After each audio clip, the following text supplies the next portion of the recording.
मैं अलमारी में छुपी हुई थी, रिया को सीने से लगाकर और उसके मुंह को कसकर बंद कर दिया। दिल की धड़कनें इतनी तेज थी कि लग रहा था बाहर खड़े वो गुंडे कहीं सुन ना ले। वो मुझे बेसब्री से ढूंढ रहे थे हर जगह। मैं सुन पा रही थी वो किस तरह मुझे कभी बाथरूम में, कभी बालकनी में, कभी पलंग के नीचे बस ढूंढ रहे थे वो। और अलमारी पर्दे के पीछे थी और शायद इसीलिए उनमें से किसी का इस तरफ ध्यान नहीं गया। तभी किसी की कदम हमारी तरफ आते हुए सुनाई दी मुझे। कोई कर्कश आवाज में कह रहा था, अनिका तुम भी जानती हो छुपने का कोई फायदा नहीं, बाहर आ जाओ। मैं वादा करता हूँ तुम्हें बेहद आसान मौत मिलेगी। तुम जितनी देर छुपती रहोगी मुझे उतना ही गुस्सा आएगा। ढूंढ तो मैं तुम्हें फिर भी लूंगा। सोचो। रिया डर के मारे कांपने लगी। एक छोटी सी बच्ची के लिए इतना भयानक हादसा देखना आसान तो नहीं था। हम यहाँ से बच भी गए तो मुझे बहुत समय लगेगा रिया के मन से यह दहशत निकालने में। तो तुम यहाँ छुपी भी? अलमारी के ठीक बाहर से आवाज आई। उसने हमें ढूंढ लिया।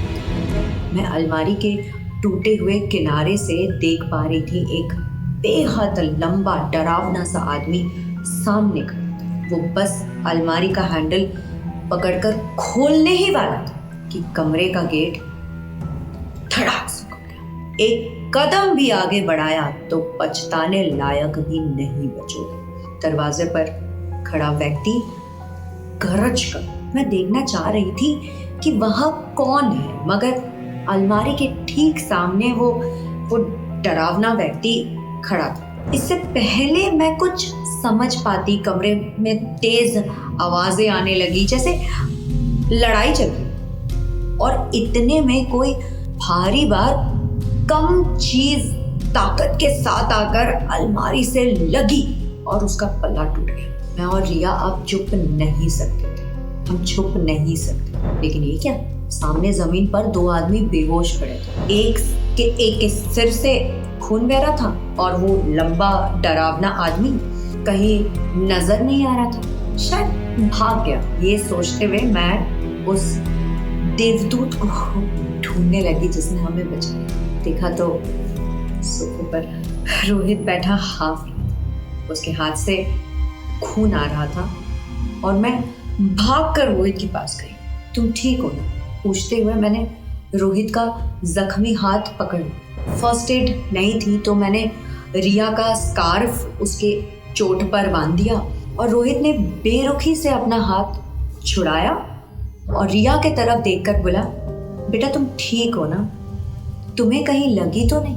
रिया ने ना में सर हिलाया और मुझसे चिपक गई। वो अभी भी सहमी हुई थी। थैंक यू रोहित, तुम नहीं होते तो।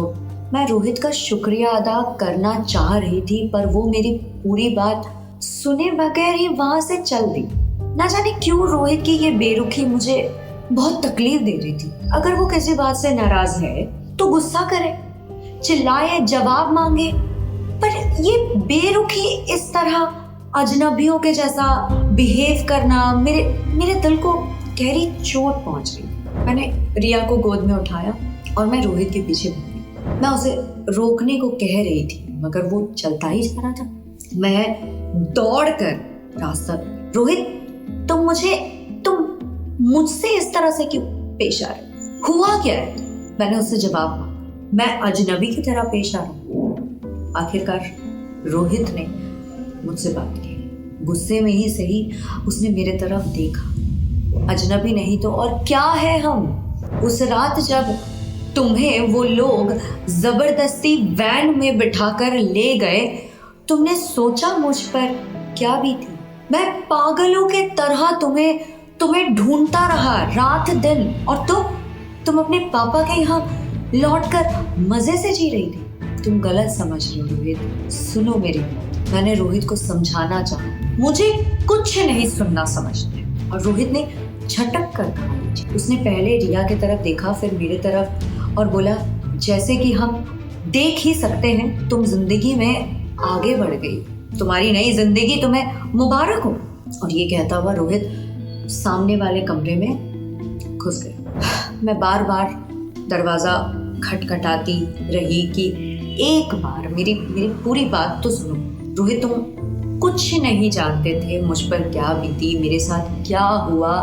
एक बार सुन तो लो सही। मैं 10 मिनट तक बस वहीं खड़ी रही, किसी को बाहर ना आते देख फिर मैं हार मान ली और मैं रिया को लेकर चल पड़ी। राजलक्ष्मी के घर पहुंचकर मैंने चैन की सांस ली। रिया अभी तक डरी हुई थी। उसको प्यार से गले लगाकर मैंने समझाया, बेटा हम ठीक है, मम्मी आपसे प्रॉमिस करती है आपको कभी कुछ नहीं होने देगी, आपको मम्मी पर विश्वास है ना बच्चे। रिया ने हाँ में सिर हिलाया और मुझसे चिपक कर वो लेट गई।